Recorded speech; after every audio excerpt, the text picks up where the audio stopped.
नमस्कार दोस्तों, कैसे हो। मैं उम्मीद करता हूँ कि अपने परिवार के साथ अच्छे होंगे। जय श्री कृष्णा, जय श्री श्याम। कल जो हमने वीडियो बनाया था वो शायद आप लोगों ने रीड कर लिया होगा। वो था नेचुरोपैथी के ऊपर की भी कुछ आपके पाचन क्रिया से संबंधित यानी डाइजेस्टिव से संबंधित कुछ प्रॉब्लम थी। तो कल के वीडियो में मैंने आपको बताया था कि भी आप किस प्रकार से नेचुरोपैथी के अंदर उसको ठीक कर सकते हैं, प्लस डाइट के बारे में बताया था मैं आपको कि क्या क्या चीज़ लेकर के हम डाइट को कैसे सेट करके हम हमारी बॉडी को ग्रोथ कर सकते हैं। आपने रीड तो कर लिया होगा, अपनी बॉडी के ऊपर एग्जामिनेशन तो कर लिया होगा। मैंने आपको 3 कॉम्प्लिकेटेड डिजीज बताई थी। पहली, बार बार टॉयलेटरी फॉर्मेशन यानी खाना खाने के जस्ट बाद में लेटरिन लगना, पेट में आटे आना। दूसरी सबसे खतरनाक जो प्रॉब्लम बताई थी मैंने आपको, कॉन्स्टिपेशन, कब्जी। और तीसरी अमेबिक डिसेंट्री। ये 3 क्रॉनिक प्रॉब्लम मानते हैं हम, क्योंकि ये एक दिन में होने वाली नहीं होती है, ये काफ़ी दिन पुरानी बीमारियां होती हैं। और ये काफ़ी दिन पुरानी बीमारियां होती हैं तो ठीक होने में उतना ही समय लगता है। इसको हम क्रोनिक डिजीज बोलते हैं। क्रोनिक डिजीज का मतलब पुरानी बीमारी, लंबी बीमारी। क्योंकि कुछ बीमारियां तो क्या होती है कि जैसे आज हमने कुछ खाया पिया और उससे हमारे पेट के अंदर कुछ गड़बड़ होगी, कुछ हलचल होगी, डायरिया हो गया, पेट में आटे आ रहे हैं, तो वो प्रॉब्लम नहीं है, वो डिजीज नहीं है, वो आपके खाने से कुछ ऐसी प्रॉब्लम क्रिएट हुई है। किंतु रेगुलर काफी दिनों से ये समस्याएं होती है तो उसको हम क्रोनिक डिजीज बोलते हैं। तो क्रोनिक डिजीज के लिए हमें क्या है कि आयुर्वेद का सहारा लेना पड़ेगा। आयुर्वेद के बगैर ये ठीक होने वाली नहीं है। आयुर्वेद में भी क्या है कि लंबा इंतजार करना पड़ेगा, एक दिन में इससे आराम नहीं मिलेगा। आप आयुर्वेद मेडिसिन जो है वो लंबी लेते हो, परहेज के साथ में लेते हो, तो इस बीमारी से जड़ से मुक्ति पा सकते हैं। क्योंकि आयुर्वेद ये कहती है कि जितनी पुरानी बीमारी होती है उतनी ही समय के अनुसार हमें दवाई लेनी पड़ती है, ताकि वो चीज जड़ से खत्म। आयुर्वेद हमेशा जड़ से खत्म करती बीमारी को, ना कि क्योर करती है। तो सबसे पहले जो प्रॉब्लम बता रहा था मैं वो है बार बार लेटरिन जाना या खाना खाने के बाद में पेट में आटे आना। तो इसके लिए बहुत से लोग लीवर की तरफ ध्यान नहीं देते हैं, आंतों से संबंधित मेडिसिन ले लेते हैं और वो चलते रहते हैं, लीवर को कभी नहीं संभालते हैं, जबकि लीवर इसका मुख्य पूर्ण भाग है। अमाशय का, पित्ताशय, अमाशय और लीवर, ये तीनों मिलकर के ही एक डाइजेशन सिस्टम को महत्वपूर्ण बनाते हैं। तो लीवर की तरफ कोई ध्यान नहीं देता है। तो इसके लिए क्या करना है आपको, मैं आपको बताता हूँ। नंबर 1 डिजीज जो बार बार टॉयलेटरी फॉर्मेशन, आपकी खाना खाने के बाद में पेट में आटे आना के बाद लेटरिन लगना, इसके बारे में बताता हूँ। सबसे पहले क्या करना है, ये लीवर टॉनिक लेना आपको। ये लीवर टॉनिक है, छोटे बच्चे जो 10 साल से छोटे हैं उनको 5 ml सुबह शाम बीडी, और 10 साल से जो बड़े हैं उनको 10 और 15 के जो हैं उनको लेना है 10 ml बीडी, और उससे ऊपर उम्र के जो हैं उनको 20 ml सुबह शाम बीडी लेना है साधारण पानी के साथ में। इसका नाम है लिव केयर, यानी लीवर को केयर करने वाली जो सिरप है। ये प्योर हर्बल है, प्योर आयुर्वेदिक, इसका कोई साइड इफेक्ट नहीं है। ये हर्बल है प्योर, तो इससे इसका कोई साइड इफेक्ट नहीं है। एक तो सबसे महत्वपूर्ण रोल अपनी चीज होगी ये। दूसरा, अपने को क्या करना है कि मैं एक नुस्खा बता रहा हूँ आपको, वो नुस्खा अपनाना है। नुस्खे में क्या करना है, समतुल्य मात्रा में सब चीजें लेनी है। समतुल्य मात्रा में समझ गए ना आप। कहने का मतलब ये है कि यदि हम 100 ग्राम कोई भी पाउडर तैयार करते हैं तो उसके अंदर जैसे कुछ भी चीजें होती हैं वो समतुल्य लेनी है। जैसे कोई 25 ग्राम लेनी है तो 25 ग्राम 25 ग्राम 25 ग्राम, इस प्रकार से वो सारी समतुल्य होगी। हाँ, आपको क्या करना है, जैसे 25 ग्राम अजवाइन ले ली, 25 ग्राम जीरो ले लिया, 25 ग्राम सौंफ ले ली और 25 ग्राम काला नमक ले लिया। इन सबको क्या करना है, हल्का सा सेकना है आपको। नमक तो बाद में डालना है, पहले तीनों चारों चीज को हल्का सा सेकना है। सेकने के बाद इनको मिक्सी में ग्लेंडर करना है।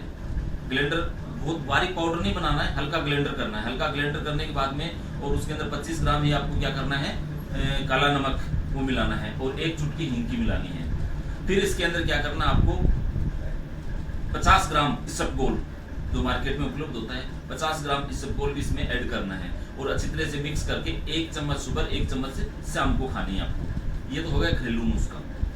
इसके साथ में क्या करना, आपको एक टेबलेट आती है त्रिफल टेबलेट के नाम से, त्रिफल विद इसबगोल। तो ये टेबलेट भी आप ले सकते हैं। ये भी डाइजेशन सिस्टम के लिए बहुत ही शानदार और अच्छी मेडिसिन है, तो ये भी आप इसको ले सकते हैं। ये हो गई आपकी बार बार लेटरिन लगने वाली प्रॉब्लम, टॉयलेटरी समस्या। अब सेकंड जो बात करते हैं हम कॉन्स्टिपेशन की, यानी कब्जी की।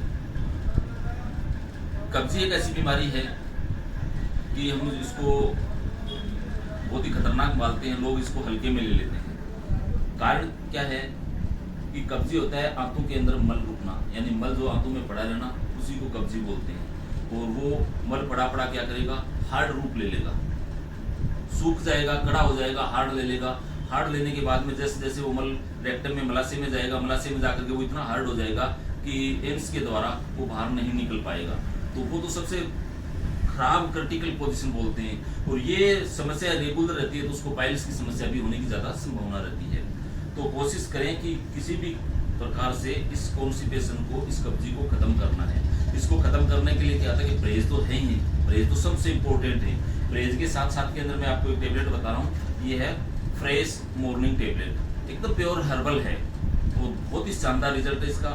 इस फ्रेश मॉर्निंग टेबलेट का क्या करना है कि आप सबसे पहले एक टेबलेट रात को सोते समय पानी के साथ में लेना है। सुबह आप वॉच कीजिएगा, पूरा कचरा यदि आपका साफ हो रहा है, अच्छे से साफ हो रहा है, तो आप इसको एक टेबलेट पे रहने दीजिएगा, क्योंकि ये डोज स्वयं का है, हमारा नहीं है। पेशेंट की कितनी प्रॉब्लम है, पेशेंट की एज क्या है, वो मैं नहीं जानता हूँ। मैं तो ये बता सकता हूँ कि एक डोज एक टेबलेट लेनी है, एक टेबलेट से यदि आप अच्छी तरह से फ्रेश होते हो तो 2 की लेने की आवश्यकता नहीं है। किंतु एक से यदि प्रॉब्लम अपनी सोल्व नहीं होती है तो 2 टेबलेट जो है रात को चबा करके पानी के साथ में लेना है। ये टेबलेट प्योर हर्बल है, इसका कोई साइड इफेक्ट नहीं है। ये तो होगी मेडिसिन के साथ साथ में आपको क्या करना है, परहेज के अंदर आपको सब वो चीजें बंद करनी पड़ेंगी जिनसे कॉन्स्टिपेशन पैदा होती है, जैसे मैदा और मैदे से बनी हुई चीजें, ठीक है। और ऐसी सब्जियां जो कब्जी पैदा करती हैं, इन सब चीज को अवॉइड करना है। छाछ की मात्रा अधिक लेनी है आपको, अंकुरित अनाज लेने हैं आपको, फाइबर युक्त भोजन लेना आपको, 4 से 5 लीटर पानी पीना आपको, बशर्ते खाना खाने के जस्ट बाद पानी नहीं लें। खाना खाने के जस्ट बाद आप लिक्विड ले सकते हैं, छाछ ले सकते हैं, जूस ले सकते हैं, बट पानी नहीं पीना है। पानी कम से कम आधी से 1 घंटा बाद। सबसे बड़ी समस्या ये आती है, मैंने काफी लोगों में देखा है, खाना खाया, खाने के बाद गट 2 गिलास पानी पी जाते हैं, उनके अंदर निश्चित रूप से कब्जी की प्रॉब्लम आएगी। तो कब्जी जिनको होगी तो उनको गैस्ट्रिक प्रॉब्लम भी खतरनाक होगी। कारण मनुष्य जब जन्मता है तब से लेकर के और जब प्राण त्यागता है तब तक गैस बनती है। ये प्रकृति का नियम है, गैस सभी को बनती है, किसी को थोड़ी बनती है, किसी को ज्यादा बनती है। गैस बन गई और गैस बॉडी से रिलीज हो गई तो वो ओके कंडीशन में, गुड कंडीशन में महसूस करता है, ओके फील करता है, यानी अपने आप को अच्छा फील करता है। किंतु कई बार क्या होता है कि ऐसे कॉन्स्टिपेशन केसेस के अंदर आंतें ब्लॉक हो जाती हैं, मल जो है वो आंतों को ब्लॉक कर देता है और जैसे गैस बनी उसने पूरा जोर लगाया, गैस पास आउट नहीं हुई, नहीं होने की वजह से क्या करेगी, वो गैस ऊपर उठेगी और सीधी मस्तिष्क के ऊपर प्रभाव डालेगी और पूरे मस्तिष्क को सूना कर देगी। इस कॉन्स्टिपेशन से मैंने ऐसे केस को ठीक किया है जो कुछ डॉक्टर तो उनको सेक्रेटरी के पास भेज दिया और इस बीमारी को नहीं पकड़ पाए। ऐसे मैंने केस होता क्या है कि कई बार क्या ब्रेन में चढ़ जाती है, उनको चक्कर भी आ जाते हैं, अनकॉन्शियस भी हो जाते हैं, गिर भी जाते हैं, बेहोश भी हो जाते हैं। ऐसी कंडीशन बार बार होती है पेशेंटों में, तो भाग करके डॉक्टर के पास लेके जाते हैं, कभी उसके ऑक्सीजन लगाते हैं, कभी कुछ करते हैं, कभी सेक्रेटरी के पास भेजते हैं कि तो मानसिक बीमार है, इसके तो प्रॉब्लम मानसिकता की है, जबकि उस डाइजेशन के ऊपर कोई नहीं झांकी देखता, कोई भी नहीं पता लगाता कि इसकी कब्जी है। तो कब्जी अपने आप में बहुत ही खतरनाक है। मैंने ऐसे पता नहीं कितने केस ठीक कर दिए, आज वो बिल्कुल ओके है। तो कहने का मतलब ये है कि कब्जी मत होने दीजिएगा, इस मेडिसिन का सहारा लीजिएगा और जो मैंने आपको परहेज बताए उनको करिएगा। अब तीसरा हमारा आता है अमेबिक डिसेंट्री। अमेबिक डिसेंट्री का मतलब आंतों से चिकनाई बाहर आना। ये भी खतरनाक बीमारी है, क्योंकि जब तक हमारे शरीर की चिकनाई टॉयलेट के द्वारा, वेस्टेज के द्वारा बाहर निकलती रहेगी तो हमारी बॉडी को कहाँ से मिलेंगी, कहाँ से न्यूट्रिशन मिलेंगे, कहाँ से विटामिन मिलेंगे, कहाँ से अपने को जो एनर्जी, जो न्यूट्रिशियंस हैं, एनर्जी जो पावर्स हैं वो बॉडी में कहाँ से मिलेंगे। हम भोजन ग्रहण क्यों करते हैं, हम बादाम क्यों खाते हैं, हम काजू क्यों खाते हैं, हम दूध क्यों पीते हैं, बॉडी को एनर्जी के लिए, कि हमारी बॉडी जो है एनर्जेटिक रहे और हमारी बॉडी स्ट्रॉन्ग रहे।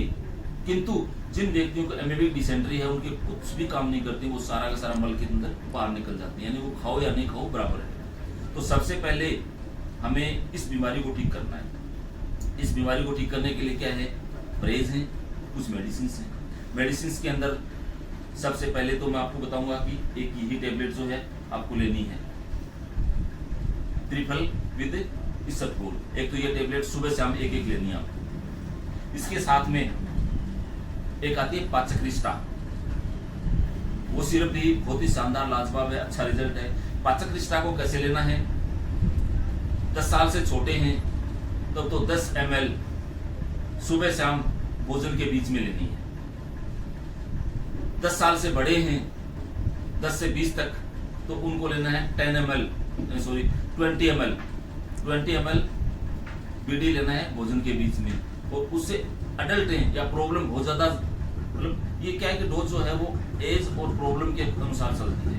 प्रॉब्लम ज्यादा है तो फिर हमें उसको 30 ml यानी उसका जो ढक्कन आता है वो 30 ml का आता है, वो 30 ml जो है गिलास में डालते हैं और आधा गिलास पानी का कर लेते हैं और भोजन के बीच में लेते हैं। भोजन के बीच में का मतलब उदाहरण के रूप में बताऊं मैं कि हम डेली अपने को पता है कि अपन कितनी चपातियां खाते हैं, कितना खाना खाते हैं। फॉर एग्जाम्पल कोई व्यक्ति 4 चपाती खाता है तो 2 चपाती खाने के बाद और वो जो सिरप है उसको पानी के साथ में पीना है और उसके बाद में अगली 2 चपाती खाना है। इन चीजों का ध्यान रखिए। साथ में आपको रात को डेली 2 चम्मच इसबगोल की लेनी है। ये इसबगोल क्या करता है, आंतों को मजबूत बनाता है, मल की फॉर्मेशन को चेंज करता है।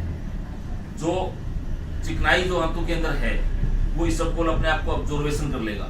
ऑब्जॉर्वेशन कर लेगा तो आपकी जो आंतों में घाव बढ़ने के चांसेस 0 हो जाएंगे। नहीं तो क्या होता है कि अमेबिक डिसेंट्री के अंदर सबसे ज्यादा प्रॉब्लम आती है घाव बढ़ने की, अल्सर जिसको बोलते हैं आम भाषा में। आम भाषा में अल्सर बोलते हैं कि इसको क्या हुआ, साहब इसको अल्सर हो गया। अल्सर क्या है, जब प्रेशर पड़ता है ऊपर से तो आंतों के अंदर जो मल चिपका हुआ है और ऊपर से जो प्रेशर पड़ा वो मल क्या करेगा, आंतों की जो चिकनाई उतारेगा, उसके साथ साथ में उसको घाव बना देगा। क्योंकि चिकनाई का मतलब क्या होता है, आंतों के अंदर की झिल्ली, आंतों की मेम्ब्रेन जो सबसे इंपॉर्टेंट भाग है आंतों का। अब वो मेम्ब्रेन झिल्ली जो है वो वहां से खिसक करके बाहर आएगी। तो जैसे वो बाहर आएगी तो जैसे अपने हाथ के लगती है, चमड़ी छिल जाती है तो क्या होता है, ब्लड निकलता है। उसी प्रकार से आंतों के अंदर ब्लड शुरू हो जाएगा और लैट्रिन के द्वारा भी ब्लड आना शुरू हो जाएगा। उसको बोलते हैं हमने अल्सर या फिर आंतों के अंदर घाव पड़ना। तो ये इसबगोल क्या करेगा, इसबगोल जो है वो आंतों के अंदर जो चिकनाई है उसको अब्सॉर्बेशन कर लेगा, मल की फॉर्मेशन को चेंज कर देगा। मल की फॉर्मेशन को चेंज कर देगा तो मल आंतों के चिपकेगा नहीं। जब मल आंतों के नहीं चिपकेगा तो अमेबिक डिसेंट्री जो है धीरे धीरे खत्म होती जाएगी। क्योंकि अमेबिक डिसेंट्री का नाम ये है कि आंतों के द्वारा चिकनाई बाहर निकलना। और जब तक ये बीमारी ठीक नहीं होगी तो आप स्वस्थ नहीं हो सकते, चाहे कितनी भी मेडिसिन खाओ। इस कंडीशन के अंदर क्या है कि एक ये लिव केयर भी आपको साथ में ऐड करनी है, क्योंकि अमेबिक डिसेंट्री और बार बार टॉयलेटरी फॉर्मेशन दोनों एक ही भाग है। थोड़ा सा डिफरेंस इतना है कि उसके अंदर आटे आकर के लेटरिंग लगती है, इसके अंदर आंतों की चिकनाई बाहर निकलती है। तो ये भी एक लीवर का सबसे बड़ा भाग है, क्योंकि लीवर की ही कमी समस्या की वजह से और ये प्रॉब्लम क्रिएट होती है। अच्छा, अभी इसके साथ में बताता हूँ आपको परहेज। मैदे से बनी हुई कोई भी चीज यूज नहीं करना है। मैदे से बनी हुई कोई भी चीज मतलब कचौरी, समोसा, आपके मठड़ी और भी पता नहीं मार्केट में खूब सारे आते हैं, ये जो टोस्ट होते हैं या फेन होते हैं, ऐसी सब चीजें मैदे से बनी हुई है। इनको बिल्कुल भी टच नहीं करना है। मैदे की कोई भी चीज आपको हाथ नहीं लगानी है। घर के अंदर भी आप जो आटा काम में ले रहे हैं वो मोटा रखिएगा। ध्यान रहे, आटे को मोटा रखना है, बारीक कर लोगे तो वो मैदा बन जाएगा। और आटे की भी यदि आप अच्छी तरह से स्वस्थ रहना चाहते हैं, बहुत बढ़िया स्वस्थ रहना चाहते हैं, तो आटे को मल्टीग्रेन आटा बना करके आप काम में लीजिएगा। मल्टीग्रेन कैसे बनाओगे आप, जैसे 10 किलो आटा अपने को तैयार करना है तो 10 किलो आटा के अंदर 2 किलो जौ लेनी है आपको, 1 किलो चना लेना है आपको, आधा किलो मटर लेना है आपको और आधा किलो आपको सोयाबीन लेना है। ये इस प्रकार से 10 और बचा जो 7 किलो आपको गेहूं लेना है। इसको क्या करना है, सबसे पहले इनको अच्छी तरह से धोना है। अच्छी तरह धो करके और धूप में उसको धूप में सुखाना है। धूप में सुखाने के बाद में इसके देख लेना, कोई कंकड़ पत्थर या कोई भी जो डैमेज दाना है उसको निकाल दीजिएगा। फिर इसको अच्छी तरह से सुखा करके इसको पिसवा लीजिएगा। घर में चक्की है तो घर में पीस सकते हैं, घर में चक्की नहीं है तो आप बाहर ही पिसवाते हैं तो उनको बोल दीजिएगा कि भैया इसको मोटा रखना है, बारीक नहीं करना है, क्योंकि बारीक करते हैं तो वो क्या होगा, मैदा बन जाएगा। तो इस प्रकार से आटे की आप रोटी खाइएगा, प्लस अंकुरित अनाज, सीजनल सब्जियां। मैंने सब्जी के बारे में पहले आपको बता चुका हूँ, फ्रूट के बारे में भी आपको बता चुका हूँ। एक इंपॉर्टेंट चीज और बताने जा रहा हूं मैं, वो है एक्सरसाइज। इन तीनों बीमारियों के अंदर एक ही एक्सरसाइज आपको करनी है, तीनों के अंदर वही एक्सरसाइज सेम काम करेगी। वो है कौन सी, कपालभाति। मेरे हिसाब से सब आप कपालभाति के अंदर जानते होंगे, नहीं जानते तो मैं बताता हूँ। कपालभाति होती है पेट को अंदर ठोकना, जैसे नाक से सांस निकालना, पेट को अंदर ठोकना। मैं आपको करके बताता हूँ, इस प्रकार से आपको करना है।